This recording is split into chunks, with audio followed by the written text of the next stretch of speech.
Muslim as well, and she said she must have overheard this. And later on, when I came back after my exams to pick up my phone from that teacher, she said to me, "You're Shia?"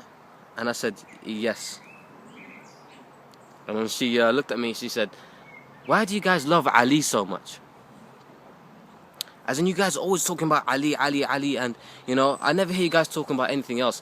I said, to be honest, academically, you can't even say that to me, because I am somebody who is a Shia, who knows more about the Prophet himself, and who talks a lot more about the Prophet himself than I talk about Ali. Even though I talk a lot about both personalities, I seem to focus more on Prophet Muhammad sallallahu alaihi wasallam.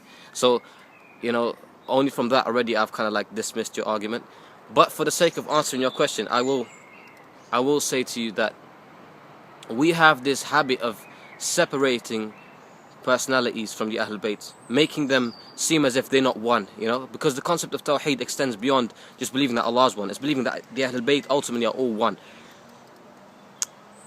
The ahlulbayt are all doors to the same house. There's 14 doors to this house. You can enter from whatever door and you will end up to the same house. You will end up in the same house. These are all doors that lead to the same house, right? And whether you enter from the door of Ali ibn Abi Talib, or you enter from the door of Hussein, or the door of Rasulullah sallallahu alaihi wasallam, they all get you to the same house. You see where I'm coming from? It's all one.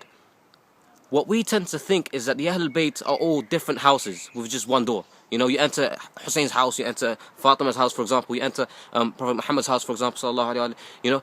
No, they are all one house with 14 different doors. It doesn't matter which door you enter from. And it's the same thing, the same concept applies to ziyarah. A lot of people say, you always go to ziyarah of Imam Hussein and Imam Ali, but you never go to all these other imams. They're all one. It doesn't matter which ziyarah you go to, as in it's the same thing. They all lead you back to Allah subhanahu wa ta'ala. All relates back to bring you and your soul close to Allah subhanahu wa ta'ala. So next time someone comes forward and says, "Why do you love Ali so much? Why do you always talk about Ali? You only ever speak about Ali?"